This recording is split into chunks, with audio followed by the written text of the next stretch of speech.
Here's a puppet to accuse atheists of believing in magic. Christians like to think that because atheists lack a belief in God, they're left without answers to certain questions about the metaphysical aspect of the universe. I wonder what Christians you're talking to, because you always say things that just plain aren't true, at least Christians who read the Bible and understand God's point of view. You mean the ones who share your understanding of God's point of view? No, we don't say that you don't have answers. We know what your answer is. You deny the existence of anything metaphysical. By you, do you just mean her in particular, or atheists in general? There are some pretty prominent atheist philosophers like David Chalmers and Thomas Nagel who do not, in fact, deny the existence of metaphysical things. I don't understand what it would mean for something to exist if it doesn't exist physically, but my atheism is a consequence of that, not a cause of it. And I think Christians are in the exact same boat. Well, if you mean that we both have answers, sure. We say it exists and you don't. But as far as having a reason for it, no, we're not in the same boat at all. The reason I don't believe metaphysical things exist is because when theists describe what metaphysical things are, it seems contradictory to me. They will say that metaphysical things can exist independent of space and time, which seems to me to be the same as saying that they can exist without existing anywhere ever. This is part one of questions Christians cannot answer. So if Christians actually answer your video, that means you can't do a part two. Even if you don't like our answer, that means we still disproved you because we answered it. Can you answer it coherently? First up, who created God? No one, but you know that. Christians say everything needs a creator. No, all creation needs a creator. The creator himself always existed. The universe always existed. Since the universe is the space-time continuum, there was never a time when the universe did not exist. Why would something that has always existed need a creator? Except when it comes to God. They'll say that God is the first uncaused cause. No, we don't say he's the first. We just call him the uncaused cause. You're kind of splitting hairs there, Dinx. A question I've always had about that is why can't the universe be the uncaused cause? If God doesn't need a cause, why does the universe? Saying that he's first implies a timeline onto God himself. There was no beginning with him. He just always was. He's outside time. That's the point that Peter makes in this passage. That's the passage that says that to God a day is like 1,000 years and 1,000 years are like a day. How does that make God outside time? It looks like it's saying that God extends through even more time than humans do, rather than being outside of it. And that's the point that God makes by calling himself I am. He is the God who just simply is. If God can just simply exist, why can't the universe? But that's just special pleading. No, it's not. Why not? Is your explanation for why everything is a creation and thus needs a creator except for God not because God has some special, exceptional nature that nothing else has? How come the biblical God gets to be the first uncaused cause? Again, not first, the only, but because he said he was. That's why he gets to be. That doesn't make any sense. If you said that he was the uncaused cause because he is the uncaused cause, that would make sense. But phrasing it the other way around makes it sound like he wasn't the uncaused cause until he made himself the uncaused cause by declaring himself to be. Also, how does that work? By what mechanism does simply declaring yourself to be an uncaused cause make you one? What evidence do we have to support that?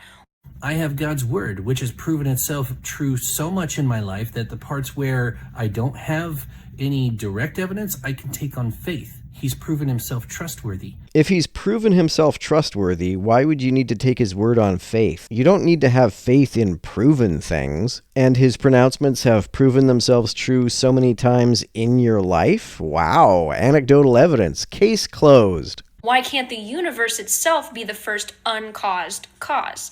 Because it violates all of the laws of the universe itself.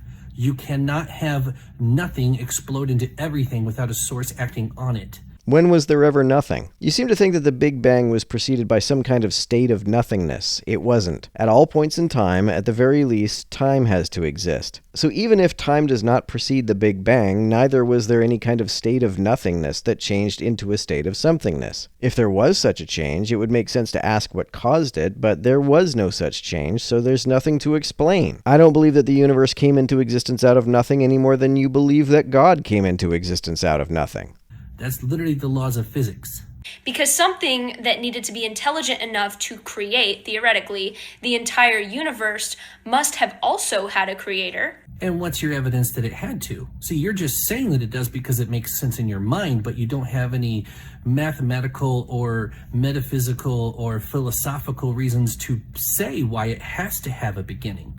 Well, if time had a beginning, everything did, including God, if he exists. The only things that don't have beginnings are things that don't exist and things that have existed for infinite time. God can't have existed for infinite time if there hasn't been infinite time. If there has been infinite time, then since the universe is the space-time continuum, the universe has also existed for infinite time and did not have a beginning and thus would not need a cause.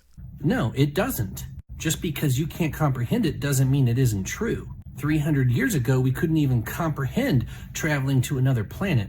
Now we have whole genres about it. The idea of traveling to another planet never seemed self-contradictory or incoherent even 300 years ago. The idea of a timeless, spaceless, disembodied mind does seem incoherent. And even if it is coherent, and the problem is simply that I don't understand it, I can't be expected to believe in it. I don't know how to believe that a claim is true if I can't understand what the claim even means.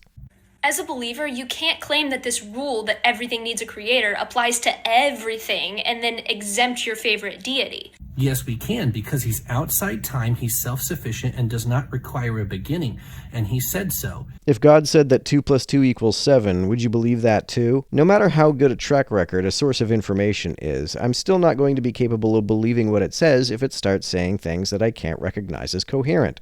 If he is the one we're following, why wouldn't we take his word for it? Because what the Bible quotes him as saying is not recognizably coherent. Also, are you taking his word because you follow him, or are you following him because you trust his word?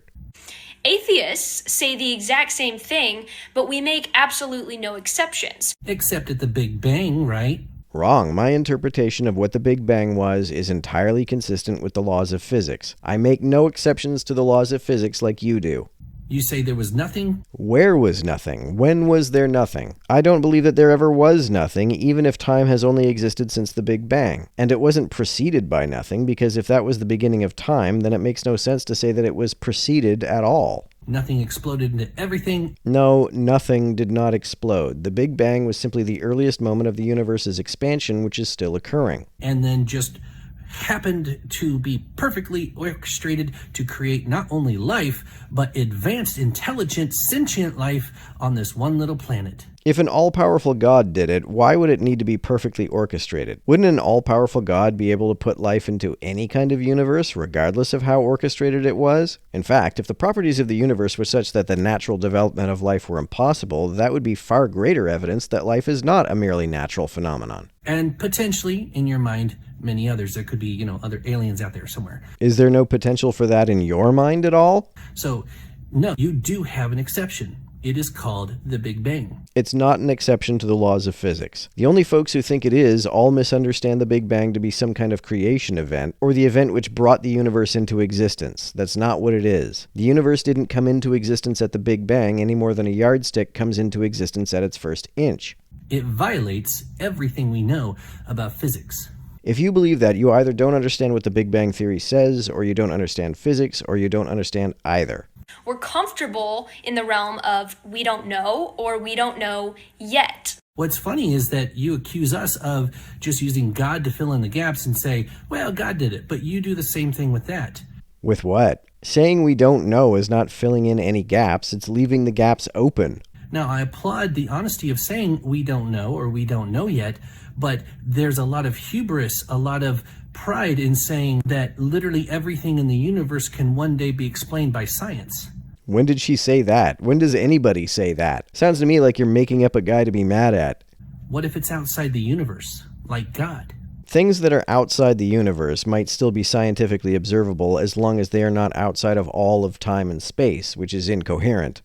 For some reason, Christians cling to this God of the gaps fallacy. I don't think you know what God of the gaps is. It's when you infer that God must be the explanation for things we don't know how to explain, or you think we don't know how to explain, with science. Insisting that they know the answer to the question and that it was in fact God. That's called faith. He said he did it. We believe him because he's proven himself trustworthy in other areas. If believing proven things counts as faith, then what kind of belief is not faith? When has your nothingness spontaneously exploded in order to prove itself trustworthy? I don't believe there ever was nothingness. That's exactly what happened. But that is just deciding an answer with absolutely zero evidence. Just because you come to a different conclusion on the evidence doesn't mean it isn't there. The Bible itself is evidence. Now you can say, well, someone made it up, and that's fine, but it still is evidence even if you come to a different conclusion. Typically, when people say that there's no evidence for a claim, they mean there's no evidence beyond the claim itself. If you want me to conclude that a claim is true, you're going to have to provide a lot more evidence than the claim itself. I can point at all of nature and how everything fits, how the earth is in the Goldilocks zone. What does it mean to say that everything fits? I see things in nature not fitting with other things all the time. There'd be no problem with invasive species if every species fit into every ecosystem, for example. And the fact that the earth is in the Goldilocks zone is not some amazing circumstance that couldn't possibly be a coincidence. Astronomers have found dozens of exoplanets orbiting their star's Goldilocks zones. And how if your cells didn't have a conveyor system. If you mean the kinesin and microtubule conveyor system, prokaryotes don't have those. And if males and females didn't develop at the same time. Males and females didn't develop separately. Many early organisms and many organisms that still exist today can switch back and forth between making eggs and making sperm. There was never any danger that males would evolve too soon and have no females to mate with, or vice versa. Some species will change from male to female if there aren't enough females around, or vice versa. And if our DNA was off by even 0.1%, nothing would live. I'm not sure what you mean. DNA varies between species by a lot more than 0.1%. Maybe you mean that the first DNA sequence had to be precise to within that range for life to begin. I doubt that's true, but even if it is, that would only mean that 1 in 1,000 of the earliest DNA molecules would be viable. The development of viable DNA would only be a wild coincidence if there were far fewer than 1,000 strands of the earliest DNA. I don't think it's too far-fetched to infer that there were probably a lot more than that. All those things have to happen at the same time. No, they don't. Not all organisms have DNA that's within 0.1% of each other. Not all organisms have males and females. Not all organisms have intracellular transport mechanisms. If they don't all currently have these features at the same time, why would these features all need to develop at the same time? In order for all of it to work. There's lots of evidence. You just don't like our conclusion. If that's what your evidence is, then you're starting with false premises and drawing a conclusion that wouldn't follow even if those premises were true. So the question remains, who created God? No, it doesn't remain at all. We're very solid in understanding that he is who he is. He always was.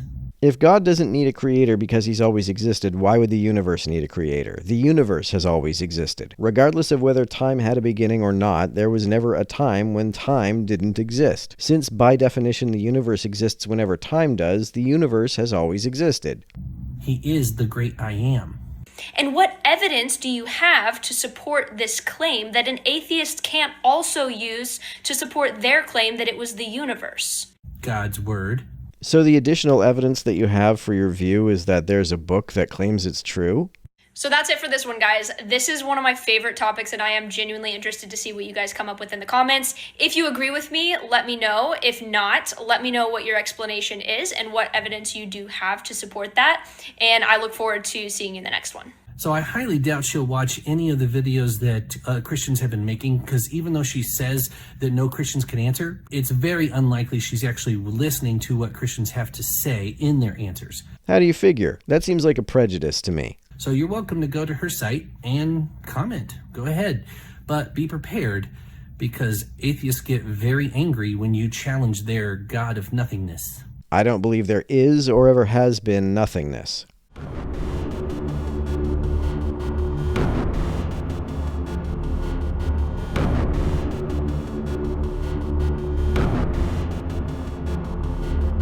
To everyone who helps me out on Patreon, you're a big help. Thanks so much.